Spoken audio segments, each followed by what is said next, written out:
di sini kan banyak orang bikin batik. Iya. Saya datangi tempat-tempat yang bikin batik. Saya bisa ndak bawa batik, mau bawa kemana, mau tak jual di Bali. Oh di Bali sudah banyak, ndak apa-apa. Karena pembeli itu belum tentu tidak suka anak sama. Kadang-kadang tidak suka bakul yang lain, sama saya suka. Oh iya.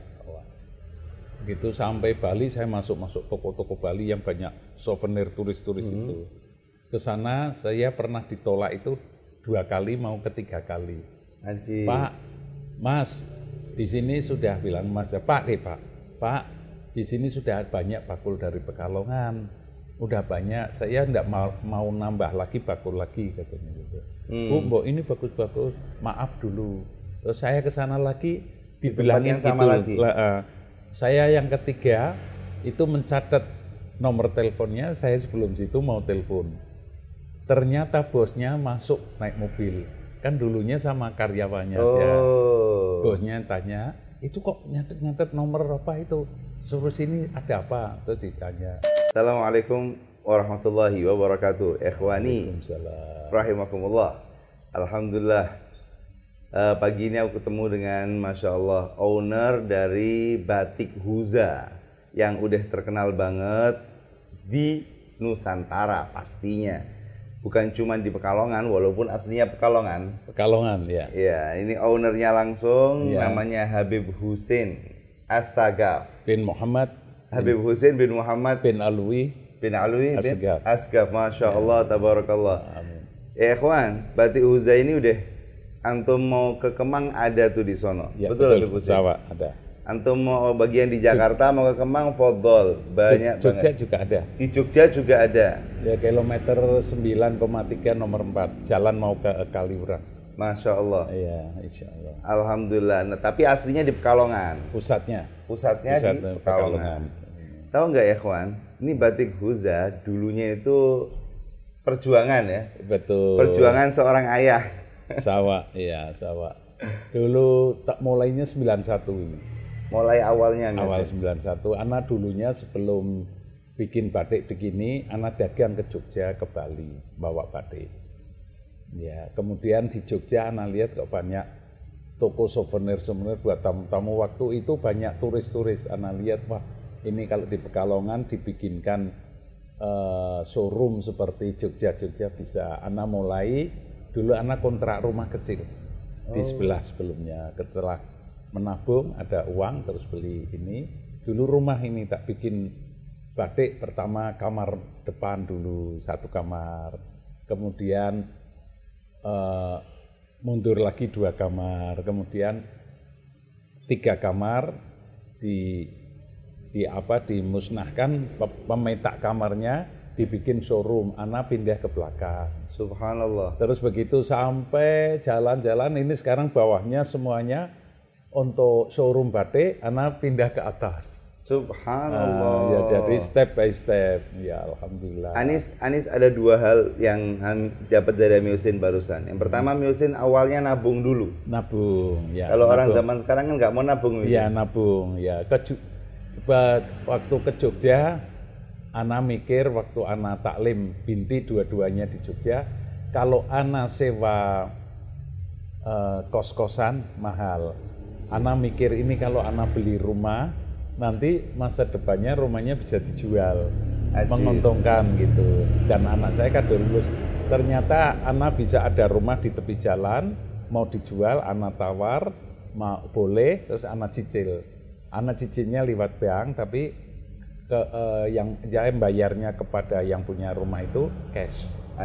Cicil, kemudian alhamdulillah lagi seperti rumah ini di Pekalongan itu, tiap anak punya rumah, belakangnya mau dijual anak beli, belakangnya mau dijual anak beli. Akhirnya jadi itu besar. Jogja itu 1.300 meter alhamdulillah di Jalan Kaliurang. Masya Allah, tabarakallah. Lah ini juga sama. 1.200-an. Masya Allah, ya, tabarakallah. Jadi belakangnya buat melempit-lempit batik. Nanti tafadhol syuf ya. Ini nanti Anis bakal ke situ ya, kawan. Lihat belakang doakum ya. Insya Allah. Ada pemotongan mori, ada pelempitan dan sebagainya. Alhamdulillah. Ya berkah. Yang kedua, Musin tadi ngomong jalan dari Jogja ke Bali. Itu mesin sendiri, bawa barang dagangan atau gimana? Saya bawa contoh di sini kan banyak orang bikin batik. Ya. Saya datangi tempat-tempat yang bikin batik. Saya bisa ndak bawa batik, mau bawa kemana, mau tak jual di Bali. Oh di Bali sudah banyak, ndak apa-apa. Karena pembeli itu belum tentu tidak suka anak sama, kadang-kadang tidak suka bakul yang lain, sama saya suka. Oh iya, begitu sampai Bali saya masuk toko-toko Bali yang banyak souvenir turis-turis itu. Ke sana saya pernah ditolak itu 2 kali, mau ketiga kali. Haji. Pak, Mas, di sini sudah bilang Mas ya, Pak, Pak, di sini sudah banyak bakul dari Pekalongan, udah banyak, saya enggak mau nambah lagi bakul lagi katanya gitu. Bu, Mbok ini bagus-bagus, maaf dulu. Terus saya ke sana lagi dibilangin sama gitu. Saya yang ketiga itu mencatat nomor teleponnya, saya sebelum situ mau telepon. Ternyata bosnya masuk naik mobil. Kan dulunya sama karyawannya aja. Bosnya tanya, itu kok nyatet nomor apa itu? Suruh sini ada apa? Terus ditanya. Ini Pak tadi katanya Bapak nyatet, ya saya mau nyatet, saya mau nawarkan barang tapi mau telepon dulu. Kalau iya saya ke sini. Mana lihat-lihat, oh bagus-bagus, kok enggak dulu-dulu katanya. Lah saya bilang dulu yang terima karyawan. Karena banyak bakul gitu. Lah saya punya taktik supaya ini barang saya laku, saya jual seharga saya ngambil dari Pekalongan. Haji. Ya, terus saya jual semuanya, mau dia kok ini bapaknya murah ini Pak, ini diambil semua. Kemudian setelah itu dia order ini. Saya ke Pekalongan bawa uang jadinya. Ke tempat yang punya usaha itu batik-batik. Saya bilang ini nek tak jual langsung batik itu enggak laku karena bakulnya banyak. Ini tak sesuaikan dengan harga sini. Tafadhol kalau mau ngasih opah komisi tafadhol, kalau enggak tak kasih banyak, melebihi harga yang ana naikkan. Karena pulang ana bawa uang. Banyak uangnya daripada ini yang laku ini, yang laku ini, yang laku ini. Jadi saya dikasih itu banyak, malah disuruh bawa lagi yang banyak. Nah itu saya terkenal jadinya. Pulang banyak uang, bikin wah alhamdulillah. Tapi Muhsin jujur juga ya? Ya lebih baik begitu. Maksudnya Muhsin kan ngasih ke sana harganya. Ya kalau enggak harganya tak naik kan enggak laku karena sudah banyak bakul yang bawa seperti itu. Salah satu strateginya seperti itu. Dan antum ngomong ke sini juga jujur. Jujur supaya aku dapat ini. Ana seneng Farhan katanya karena laku semua dapat uang. Kalau biasanya orang bawa itu laku separuh, laku 2, laku 3. Ini Habib Hussein ini laku semua. Subhanallah. Laku semua. Itu ceritanya awalnya gitu. Awal kesuksesan. Terus orang pada order ke saya semua. Alhamdulillah sampai sekarang masih ada 2 toko di Bali order ke rumah. Masya Allah, tabarakallah. Tapi sedikit-sedikit sekarang. Dulu di Jogja semuanya kalau Hussein Masa tahu udah dari Pekalongan. Hussein Huza. Ya, dan saya dulu belajar bahasa Inggris di sana. Anak sekolah bahasa Inggris sore, kemudian siangnya itu paginya saya kerja di toko souvenir seperti ini. Pagi sore jam 2:30 saya belajar bahasa Inggris. Ada sekolahan. Padahal sudah akademi bahasa asing. Dulu aku mulai dagang ke sana itu setelah SMA. Karena saya pernah taklim di Undip Sospol, itu naik kelas 2 anak keluar ke Jogja itu. Subhanallah. Jadi kalau istilahnya dulu masa remaja kurang bahagia. Kemudian saya bahasa Inggris, saya nekat, saya kerja di travel bureau di Ambarukmo. Kemudian saya ditugasi, Pak Hussein kamu bawa tamu berani enggak? Berani mana? Ke Borobudur, Prambanan, ke City Tour, ke Sultan Malioboro. Iya sudah siap-siap. Karena dulu taklim, tak belajar itu tok. Sampai tamunya tak bawa biasanya 1 mobil itu isi 4, isi ini. Itu dulu kombi, tahu kombi, mobil kombi. Kombi itu seperti sekarang ya seri kijang tapi dulu model pintunya sliding, buatan Jerman. Itu kalau tamu tak antar ke Borobudur karena cerita what is Borobudur, ini sampai apal saya dulu. Ini Kamadatu, Rupadatu, Arupadatu, dari itu kan tingkat-tingkatnya. Terus saya kalau ke toko-toko batik atau silver dan sebagainya dapat komisi. Iya, dan saya kalau guide-nya mencari saya lagi. Saya itu ngomong jujur. Jadi apa adanya, enggak fulus enggak. Dikasih tape dulu, tak terima, enggak dikasih Farhan anaknya seneng. Farhan, soalnya sudah ketemu sama tamunya itu, seneng, cocok gitu. Oh seru tamu-tamu itu, ngasih tape. Saya cuman kerja di situ itu 1 tahun 8 bulan aja selesai. Uangnya ya banyak tak kumpulkan. Beli mobil dulu di Jogja. Subhanallah. Belum ada orang beli mobil sendiri, saya sudah beli yang pickup Suzuki itu yang dulu ada kecil kan, teruntung apa itu. Setelah itu Zubat tak bawa ke Bali dulu. Sampai harinya dibawa ke Bali. Iya itu ceritanya. Masya Allah, sampai ke Lombok lagi. Lah itu karena belum dekat sama jamaah, hanya 1-2 aja. Yang satu angkatan dari Pekalongan. Namanya Habib Ali bin Syihab, terus Upi bin Yahya. Yang dari sini Abdul Qadir Alatas. Yang dari sini ya udah tahunya yaitu bin Syihab, Alatas, Asgaf, udah gitu aja. Gitu aja. Tapi 95 anak haji. Lah ketemu orang Pekalongan yang taklim di Mekah, si Thohir bin Ahmad bin Syihab. Habib Thohir ketemu. Dia suruh kakaknya, anak Habib Husain haji itu mbok tengok nanti tinggal di Holiday Inn. Holiday Inn itu belakangnya rumahnya Habib Abdul Qadir bin Ahmad. Ini terus sore-sore ayo apa roha kok ya lihat karena disampaikan temin anak Husain bin Muhammad bin Alwi Asgaf Pekalongan ya sudah gitu aja, enggak tahu ini wali kutub tuh enggak tahu, jelas ngobrol disuruh makan dan karena Asgaf ya sama Asgafnya. Nah anak sama rombongan anak bilang itu anak foto anak bawa tuh style tuh foto difotokan sama Habib kok ini habis sholat maghrib terus duduk ngobrol-ngobrol difotokan udah pulang. Setelah itu 95 ya, tahun 2014 sana buka file. Kok no foto ini fotonya terkenal katanya. Iya, terus tak bikin foto ini. Habib Bakir pasti ada yang ngejak ke situ, iya betul. Tapi Ana nggak tahu kalau itu Habib Kutub dan ini wali kutub ya, masya Allah. Kejujuran. Ceritanya gitu. Jadi nggak orang sini, wah masya Allah Habib Husain begitu naik sepeda, sukanya golf ini, tapi kok bisa dekat sama Habib ini. Kebetulan mungkin ini ada. Jadi kalau diterus-teruskan ada hubungan famili juga nantinya ya. Sepertinya seperti itu Misin, sama-sama Asgaf. Apa instingnya anak ke situ gitu. Ajaib ya. Sama dijuluki masya Allah ente. Dan anak kok moto. Waktu itu orang foto itu jarang loh. Iya jarang sekali ada fotonya itu jarang. Kalau umroh haji ya udah pulang, nggak boleh bawa HP loh itu. Waktu itu nih sekarang belum ada. Ya. Iya, anak pakainya tuh style kecil Fuji. Iya Fuji biasanya. Masya Allah. Subhanallah. Jadi kalau tahu masya Allah ini kalau tahu itu wali kutub fotonya bukan 1 bisa 10. Anak nggak tahu betul apa kejujuran itu alhamdulillah. Ya, jadi subhanallah Habib Husain ya.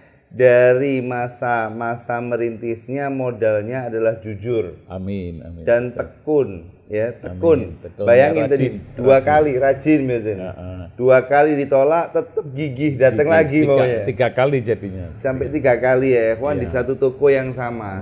Nah ini yang harusnya anak-anak muda sekarang jalankan gitu loh dalam memulai ataupun memulai usahanya, jujur ya. Sehingga orang semuanya pada seneng ya, karena kalau kitanya nggak jujur ya pasti orang menjauh dari kita. Karena kejujuran itu membawa rezeki yang banyak. Ajib. Tulis tuh baik-baik tuh. Kejujuran membawa rezeki yang banyak. Benar. Jadi jangan sampai kita pengennya banyak tapi modalnya bohong. Betul itu. Karena mungkin nggak berkah juga Habib Husain ya. Betul ya itu. Nah, masya Allah tabarakallah. Jadi kejujuran beliau, rajinnya beliau, gigihnya beliau, dan yang paling penting nabung. Anak zaman sekarang nih nggak mau nabung Muhsin.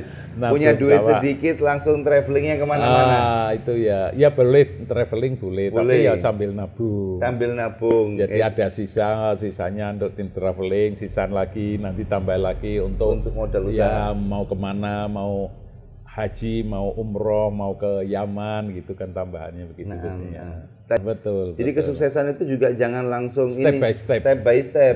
Generasi Z ini gradually step by step ya. Kalau yang generasi Z namanya Muhsin sekarang. Oh ya, ini kan instan sekarang. Semuanya pengennya instan Muhsin. Pengen langsung gede, pengen langsung ini, tapi ujung-ujungnya mereka pusing. Ya, karena orang sekarang itu lebih condong melihat orang lain kemajuan, tidak mau dirinya lihat orang lain kemajuan, tidak mau ngoreksi dia bisa maju dari mana. Intinya mau seperti itu, nggak boleh, harus dilihat itu kegigihannya, lihat kerajinannya, itu dilihat, jangan instan carinya. Ini kok kaya model ini, nggak boleh, harus step by step. Muhsin tahu enggak? Omongannya Muhsin barusan ini mirip dengan omongannya Syekh Abu Bakar bin Salim. Masya Allah. Katanya Syekh Abu Bakar bin Salim, man nadhara ila bidayatir rijal sara siddiq, wa man nadhara ila nihayatir rijal sara zindiq. Siapa yang lihat kepada permulaan, permulaannya orang-orang yang sukses, itu maka dia akan menjadi orang yang gigih, yang jujur, yang benar. Otomatis begitu. Tapi kalau orang udah dia tadi ini melihat kepada kesuksesan seseorang, tanpa melihat awalnya, maka dia seperti zindik. Betul, zindik jadi maunya ya itu tadi yang horor-horor, yang pakai yang horor, pakai cepat-cepat, yang model begitu enggak boleh. Semuanya harus usaha ikhtiar. Usaha ikhtiar, karena usaha ikhtiar itu anjuran dari Rasulullah Shallallahu Alaihi Wasallam. Kalau orang banyak ikhtiar, banyak usaha, nanti dapat keberkahannya. Dari ikhtiar, dari usaha itu. Omongan Muhsin tadi yang harus disampaikan tuh. Ada orang pengen sehat, cuman doa ya Allah kasih saya sehat. Nggak bisa. Tapi nggak bisa Muhsin. Nggak bisa, nggak usaha, nggak ikhtiar, nggak bisa. Harus ada usaha dan ikhtiarnya. Betul, ikhtiarnya misal bangun pagi, riyadhah, kemudian jaga makan, tidur jangan sampai kurang, karena tidur kurang itu bisa merusak organ tubuh. Karena kalau tiap hari kurang itu organ itu jadi dipaksa. Seperti mobil harusnya jarak 300 istirahat dulu, diteruskan lagi sampai 500, sama dengan orang kurang tidur begitu. Nah itu dikatain Muhsin, nggak ada orang pengen sesuatu tanpa gerak, itu nggak ada. Betul, harus kuatkan. Jadi kita ikhtiar dulu, kuatin semuanya dengan doa-doa kita. Karena ikhtiar itu wajib sih. Iya betul Muhsin. Ikhtiar wajib. Karena ikhtiar itu membawa kesuksesan. Itu nanti merasanya itu setelah berhasil, ini saya ikhtiar sambil berdoa. Doa tanpa ikhtiar nggak berhasil. Ikhtiar ya doa, itu dua-duanya harus jalan. Harus jalan. Subhanallah. Ini anak-anak muda sekarang ini harus ngedengerin ini semua. Betul. Terus, awal mula yang baik. Betul. Apa tuh? Awal mula yang baik di dalam memulai usaha kawan, adalah satu ikhtiar, kemudian kuatkan semuanya dengan doa. Betul. Doa itu temannya ikhtiar. Bukan teman, akrab lagi. Akrab. Jadi kalau enggak doa, enggak ikhtiar ya salah semuanya. Salah kapan? Doa saja enggak ikhtiar salah. Ikhtiar aja enggak doa juga salah. Harus semuanya bareng. Harus. Teman akrab. Subhanallah. Sama kalau dijaga ini faktor tidur. Faktor tidurnya. Mudah-mudahan orang tidur itu maksudnya kalau yang normal itu 7 jam. Normal ya. Kalau kurang ditambahilah nanti siangnya apa-apa. Tapi jangan kurang dari 5-6 jam, itu jangan sampai kurang. Sebetulnya sih masih bisa kalau jam 10 tidur, bangun jam 4 itu masih bisa. Kan 11, 12, 1, 2, 3, 4 itu sudah 6 jam. Itu sahih, bagus ya. Nah kalau 7 jam lebih bagus lagi. Nanti merasakan bahwa badan itu enak semuanya. Karena tidurnya enak, riyadhah, terus makan enak, pikiran enak, tidur enak, semuanya jadi enak. Ketemu orang juga jadi enak. Itu karena tidak ada sumpek-sumpeknya. Tidak ada Riyadhah itu nanti. Subhanallah, ini Habib Husin ya, yang patut dicontoh oleh setiap anak-anak muda zaman sekarang. Ya, jangan sampai anak-anak muda nyesel di kemudian hari hanya karena terlalu ambisi tapi tanpa ada jalan yang benar. Benar, betul. Husin anaknya katanya banyak, betul? Ya, anaknya ada Asroh 11. 11 ya, ikhwan. Anaknya 11. Sudah mentas semua, tinggal 2 di Jogja. Alhamdulillah. Masya Allah. Ya, Masya 1 Allah. Di Jakarta. Masya Allah. Dan Allah. alhamdulillah di anak sekarang pindah dari Siaga pindah ke Kemang. Oh, ke Kemang. Iya, rumah Kemang, ada menantu saya bikin rumah, terus 1 mau dijual, anak beli. Alhamdulillah. Subhanallah, alhamdulillah. Ya, di Kemang ya. Jadi semuanya ini udah deh. Aturan Allah Subhanahu wa taala bisa menghidupi sampai 11 anak. Amin. Dan subhanallahnya lagi, setiap anak tanggung jawab orang tuanya itu luar biasa. Ya, harus. Ya. Bukan hanya dikasih makan, tapi dikasih pendidikan yang baik oleh beliau. Ya. Dan anak dengar dari bisikan tetangga barusan nih, gitu. Setiap anaknya udah dibuatin rumah, Husin. Alhamdulillah. Nah, ini orang tua, ini loh laki-laki gitu loh. Ini kadang-kadang. Ya, ada. Ya, alhamdulillah berkah. Amin. Masya Allah, Husin. Kadang-kadang zaman sekarang ini mau punya anak tapi tidak mau ngopeni, Husin. Betul, itu dari sehingga orang tuanya. Banyak curhat sama Anis. Orang tuanya itu harus mengarahkan anak-anaknya. Ya, mengarahkan mau apa untuk apa gitu. Jangan sampai nggak mengarahkan. Kadang-kadang apanya sekolah, ente berdoa saja nanti ini nggak diarahkan, itu sayang. Ya, karena berdoa tanpa usaha sayang itu, karena doa sama usaha itu nyatu itu. Nyatu jadi satu. Tanggung jawab seorang ayah ya, ikhwan. Pendidikannya ya. Walaupun awalnya pokoknya kalau kita lihat awalnya Husin ini memprihatinkan, betul Mius? Ya, kalau tanya orang-orang pasti dulunya itu soalnya dari awal itu dari nol gitu. Dari nol sampai ditolak-tolak juga berjalan. Masya Allah. Subhanallah. Nah, ini semoga ini jadi motivasi buat kita semua. Husin, Anis mau minta Husin kasih pesan buat anak-anak zaman sekarang. Ya, pesannya jadi anak-anak sekarang itu supaya disiplin, supaya semangat. Ya, jangan menyepelekan orang tua. Yang penting orang tua itu keluhan yang paling bagus. Ya, apa yang dikatakan orang tua itu biasanya bermanfaat buat anaknya. Tidak pernah orang tua menjuruskan anaknya. Nah, itu ikutilah orang tua. Ya, orang tahu minta apa, kita harus mengikuti. Kemudian ya semangatlah, semangat.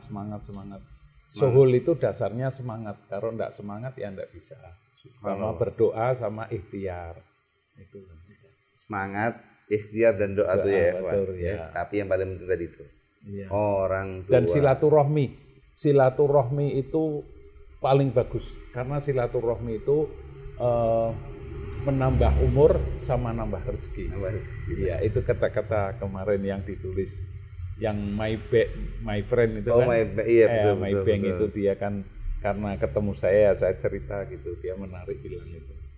Silaturahmi yang banyak kenal orang, baik hati, senyum, jangan bikin suudzon sama orang, enggak boleh. Anggaplah semua orang itu baik. Kalau orang itu enggak baik berarti kesalahan kitanya. Saya yang enggak baik, saya bukan orang itu. Itulah yang paling. Ini omongan antum nih mirip kalau anak baca kitab, omongannya di kitab semua nih ya, Pak. Katanya Imam Ja'far Shadiq radhiyallahu taala anhu. Ini katanya Imam Ja'far Shadiq Husin. Kalau kalau misalnya ada sesuatu antara kamu dan temanmu, maka carilah 70 udzur untuk memaafkan dia. Iya, itu. Kalau tidak ada nih 70 udzur enggak ketemu nih, ya. Memang kesalahannya seakan-akan dari dia. Tetap jangan salahkan dia, tapi salahkan dirinya kamu sendiri, betul. Ini omongannya Imam Ja'far Shadiq yang dibaca. Betul itu, karena orang itu halnya lain, nggak tahu halnya saya kan. Jadi kalau saya nyalahkan mungkin orang itu lain, pendapatnya bukan seperti saya gitulah penyebabnya. Subhanallah. Jadi kita udah belajar banyak dari Habib Husin Huza. Jadi jangan lupa. Huza itu singkatan dari Husain Zakiyah. Allahu Akbar. Husain Assegaf, Zakiyah Alatas. Subhanallah. Nah, ini kayaknya bocoran juga nih. Ya. Kalau suami sayang sama istrinya, rezekinya juga lancar kayaknya. Betul. Masya Allah. Jadi suami istri kerja bareng, saling tukar menukar pendapat bagaimana ini. Inilah penting. Subhanallah. Itu bocoran terakhir ya, jangan lupa ya. Huza itu Husain Zakiyah. Jadi singkatan dari Husain Zakiyah. Subhanallah, Masya Allah, tabarakallah. Banyak sekali kita belajar dari Habib Husain ya. Mudah-mudahan ini juga manfaat buat semuanya. Ya, insya Allah antum generasi muda udah deh jangan pakai cara yang instan-instan. Iya, betul. Ya. Cara yang tepat adalah cara yang dilakukan oleh orang-orang yang sudah kelihatan sukses sekarangnya gitu loh. Iya.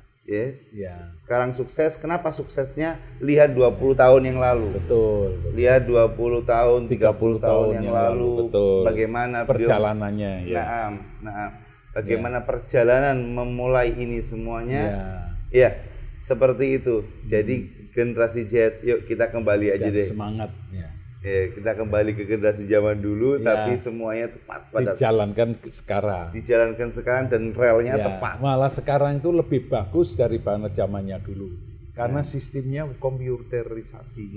Itu jauh lebih baik. Dulu kan enggak semua pakai nulis, pakai telepon. Sekarang kan detik itu sudah ada. Sudah kelihatan semua. Iya, itu yang luar biasa, Masya Allah itu. Jadi kalau orang sampai tidak sukses dan tidak mau ngikuti zaman, ya salahnya sendiri.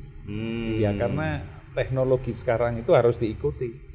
Harus diikuti dan wajib lagi. Subhanallah. Karena kan tidak diikuti tidak siapa-apa. Mau buat online, mau buat Instagram dan sebagainya tidak bisa. Harus ngikuti terus. Ami Husain pun ngikutin terus gitu-gitu ya? Saya nggak melalui anak ya? Ya, saya tahu-tahu tapi anak saya lebih mendetail. Subhanallah. Terus iklan itu wajib loh sebetulnya. Jadi kalau secara ekonomi 4% dari keuntungan itu buat iklan. Itu pun kurang. Karena iklan itu mengenalkan produk kita kepada dunia orang lain. Kalau enggak ya enggak tahu di sana ada ini, enggak tahu kalau diiklankan, karena zaman ini, zaman HP. Iya, beda sama dulu kan kita door to door, mengenalkan, nyontokan kan dulu gitu. Sekarang sudah enggak perlu, sudah tinggal klik jadi. Iya, jadi. Tapi tetap semangat. Ikhtiar dan doa tadi itu sahabat akrab. Jangan lupa. Orang tua apa yang diomongkan orang tua diikuti karena tidak ada orang tua yang mau menjerumuskan anaknya. Silaturahmi dijaga karena itu memanjangkan umur dan tambah rezekinya. Barakallahu fikum ya ikhwan. Amin. Mudah-mudahan kita semuanya jadi orang-orang yang sukses dunia dan akhirat. Amin. Terakhir kita minta doa sama beliau. Bismillahirrahmanirrahim. Rabbana taqabbal minna innaka antas samiul alim. Rabbana taqabbal minna innaka antas samiul alim wa tub alaina innaka antat tawwabur rahim. Rabbi shrah li sadri wa yassir li amri wahlul 'uqdatam min lisani yafqahu qawli. Rabbana atina fid dunya hasanah wa fil akhirati hasanah wa qina adzabannar walhamdulillahi rabbil alamin. Alhamdulillahirabbil alamin. Bismillahirrahmanirrahim. Bismillahirrahmanirrahim. Iyyaka na'budu wa iyyaka nasta'in. Shiratal mustaqim shiratal ladzina an'amta 'alaihim ghairil maghdubi 'alaihim waladdallin. Amin. Amin ya rabbal alamin. Wabillahi taufiq wal hidayah wa ridha wal inayah. Assalamualaikum warahmatullahi wabarakatuh.